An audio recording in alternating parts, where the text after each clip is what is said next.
think that what I'm hearing can be engaged in two ways.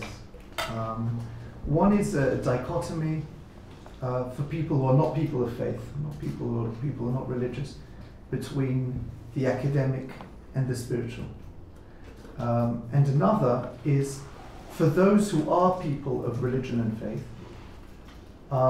within themselves, in their own scholarly study of their religion and their own experience. And I think most of what you've been saying has been engaged in the first way, but there's also the second.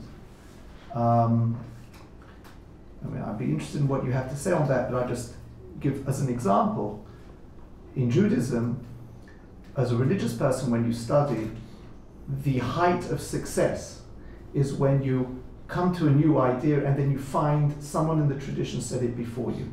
And you try to convince yourself that what you're saying is what they meant, even though you know that there's something new in how you're thinking about the idea.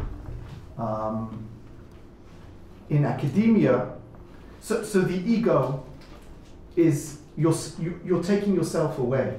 You're trying to put yourself into the tradition. You're not somebody else. Whereas in academia, the idea is to create your own existence as opposed to the past. The ego is very central, necessarily. Within the religious person, not as a secular. So you put people into categories. One is religious and one is non-religious, and then you think the kind of people that Kempo was talking about is mostly among the scholars who don't have religion and trying to study religion. And now your question is, what about a religious person who is in the academic field? What's his view about how they could balance the study and the experience? Right, because if it's about the importance of involving faith, spirituality with scholarship, then that's mostly a critique of people who you think are outside, right? And trying to bring them in and to get them to involve. But even when you're inside, there's a lot to explore in the relationship between experience and thought.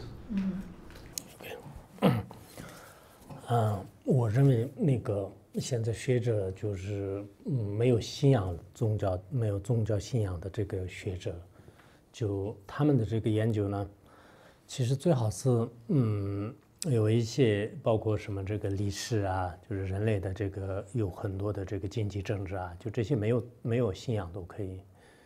但是如果要有一些信仰的这种学者的话呢，可能他研究的这个比较深的，就是心灵这个层次的一些呢，就如果没有信仰，就很难的。我这次去美国的有些学校里面，我们这个藏传佛教里面的很深的，就跟信仰非常有关系的。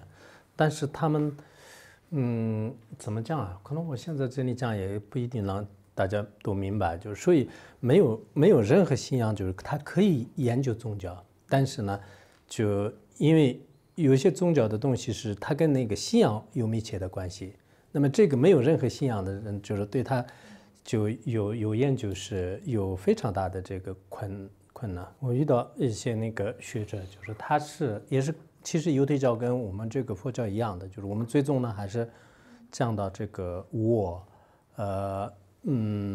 其实以前有个古老的一个学者，他说学术呢就是一直增加这个我，然后那个修道的呢就是最后就见，就是一直见到就是最后等于零的时候呢，就是他最高的这个成功，就是可能这也是一个差别。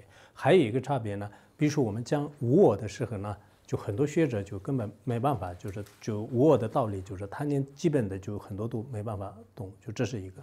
还有我们一般那个藏传佛教里面有些密法是不能随便公开的，但是他们现在有些学者呢，就是这个是没什么的，就是我看了里面的东西，就是不需要什么保密的，就所以有时候很难沟通。